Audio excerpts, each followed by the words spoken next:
Hey there, Internet friends. Welcome back to an all-new episode of Daphne's Detention. Hello, and welcome back to Daphne's Detention. Today I have some updating news for you about Michael McKee, the one who unalived Spence Tepe and Monique Tepe in their Ohio home. So I want to be updating you here on this. Thank you for joining me today on Daphne's Detention. Please make sure to hit that like, share, and subscribe. We update on several different types of cases. We will also be going live tonight on the 2 missing children from Nova Scotia. If you want to join in on that, I'd appreciate you. So this is the current mugshot of Michael David McKee. He had his arraignment today, and I just want to go over a little bit of this here before we get into the video of the live arraignment. So just a short update. This guy here. So this is the current photo.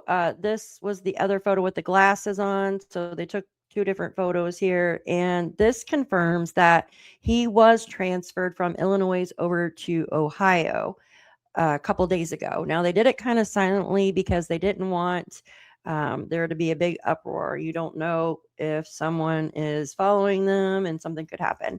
Just my opinion, you guys. So this confirms registration and how he was transferred from Winnebago County Sheriff's Office to another facility on January 20th, 2026. So we're going to go ahead and get into this. I'm going to read over this and we're going to go over to the video in just a moment. Hi, I am a reporter for the Dispatch who covers for the courts, and it just goes over to say, to answer your question, we have filed a media request for the arraignment, and I'm sure to the other local outlets will also. The court has the ability to live stream if they choose for trials and hearings on motions, etc. That is a judge by judge decision. Now, they did allow for media to record. It's not even a minute long, you guys, for his arraignment. And arraignments usually go like that. They're very short, quick, right? They're quick to the point. His trial probably, just speculating here, probably won't be for like almost a year, but they could push it sooner. Who knows? So for arraignments, because of the courtroom they're in, live streaming is more challenging for the court to do. Media outlets can take a feed and do what they want with it within the rules set forth by the judge or magistrate. Most of the time, there aren't restrictions, but if there's going to be a graphic testimony or a witness who doesn't want to be on camera, restrictions can be added. Hope that helps. So right there, you have some information about the arraignment. We're going to go over to some other information really quick. So I know last night I updated you guys on a bunch of different stuff, right? On how Mr. McKee could have gotten in to the home of Monique and Spencer.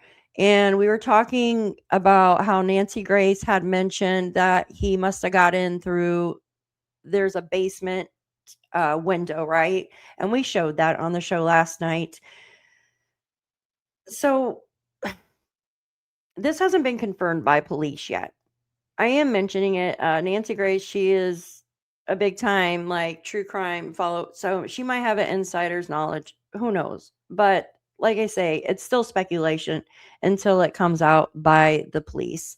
Now, what I'm showing you here, these are some patient reviews. I want to go over, just touch on this real quick. So this guy right here, Michael David McKee, these are based on him. It says poor track record of honoring his professional pledge, do not harm current known victims, 3 to include very recent. So someone just wrote that, right? Why I'm bringing that up is because his current patient that he just operated on after he unalived Monique and Spencer has now currently passed away.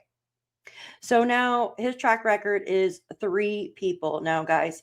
So medical malpractice, unaliving someone, not to mention that there was also a woman who he left a catheter inside of, right?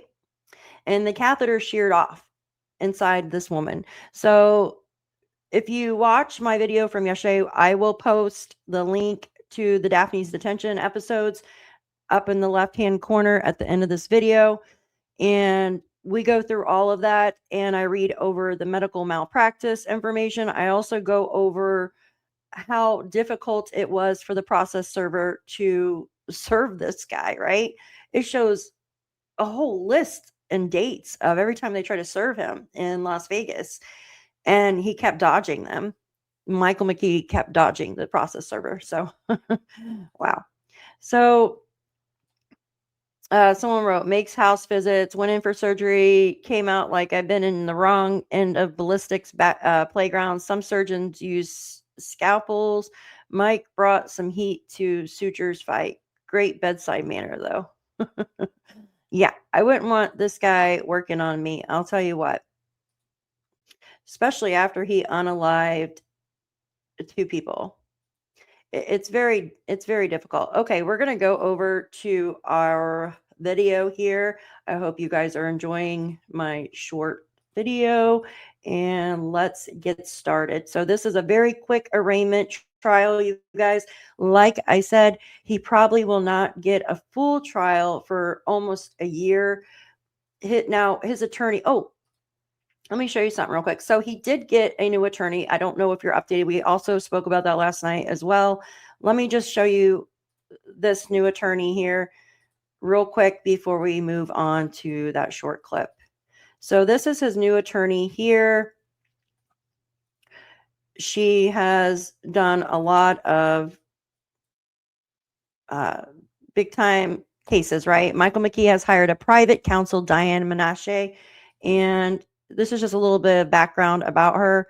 So Michael McKee, a Chicago doctor accused of unaliving his ex-wife, Monique Tepe, and her husband, Spencer Tepe, was hired attorney, Diane Menashe. I don't know if I'm pronouncing that correctly. I apologize if I'm not. It goes on to say, known for her work in high-profile death penalty cases, Menashe, who has been practicing for 27 years, filed her official notice of appearance on January 22nd, which was yesterday. McKee faces 4 counts of aggravated murder and 1 count of aggravated burglary related to the December 30th shooting, with allegations of using a silencer during the incident. So it goes on to say about Diane. So this is about his attorney, Michael McKee's attorney, that he has now retained. So background, raised in Seattle suburb. She earned her undergraduate degree from a Purdue University and her law degree from Tulane University. Experience. Menashe has defended numerous clients in death penalty cases and is recognized for her strong opposition to capital punishment. Notable cases: defended Brian Goldsby, who was convicted of unaliving an Ohio State student, Reagan Tokes, resulting in a life sentence instead of death, right? Representative Quentin Smith, convicted of unaliving 2 police officers, securing a life sentence without the possibility of parole. She also worked on a defense of former Mount Carmel Dr. William Hustle, who faced multiple unaliving charges and was acquitted in 2022. Well, I, in my opinion, do not believe that Michael David McKee is going to be acquitted.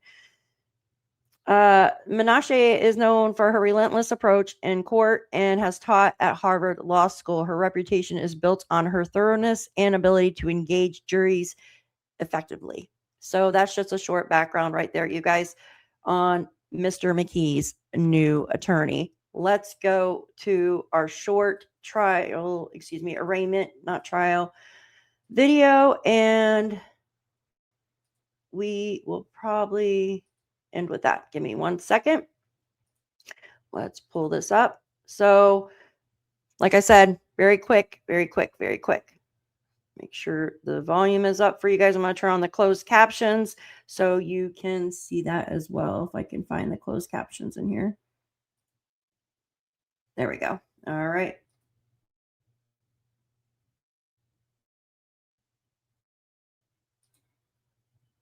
There he is. We can barely hear you. Could you speak again, please? We can hear you, Your Honor. Wonderful. Thank you. That's close. We're on the record. Make your appearance. Call your first case, please. Good afternoon, Your Honor. Stephen Schott, Dan Leonard, and Shayla Faber for the state. First case before the court, State of Ohio versus Michael McKee. It's 26 CR 253. There are 5 counts. 4 counts of aggravated murder, unclassified felonies, 1 count of aggravated burglary, felony 1. Each of these counts come with a 3 and a 6-year firearm specification. Thank you. Counsel, please make your appearance. Thank you, Your Honor. Diane Menashe on behalf of Michael McKee. Thank you. Your Honor, with respect to the allegations, we would acknowledge receipt, waive reading, enter not guilty pleas to all counts contained therein. We would also waive bond at this time, although we certainly reserve the right to raise that at a later date. The plea of not guilty form has been executed and signed on behalf of my client. Nothing further. Thank you, counsel. I've signed the not guilty plea. I'm signing the bond form indicating that bond has been waived. Anything further? No, Your Honor. Thank you. Thank you, Judge. Thank you. Next case, please.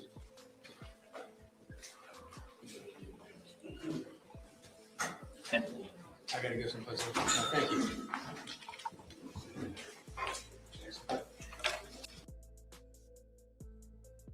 Okay.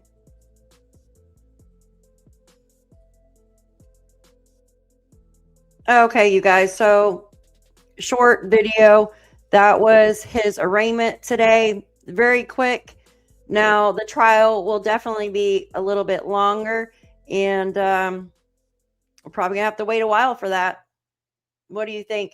Please leave your comments below. I'm going to go ahead and post the Daphne's Detention episodes where you can find my video from last night that goes over the medical malpractice. It goes over the process server who was trying to serve Michael McKee the information for the medical malpractice of leaving the catheter in the woman. We have now updated you with the most information, the newest information, also regarding his patient who has now passed away, as we spoke about that as well yesterday.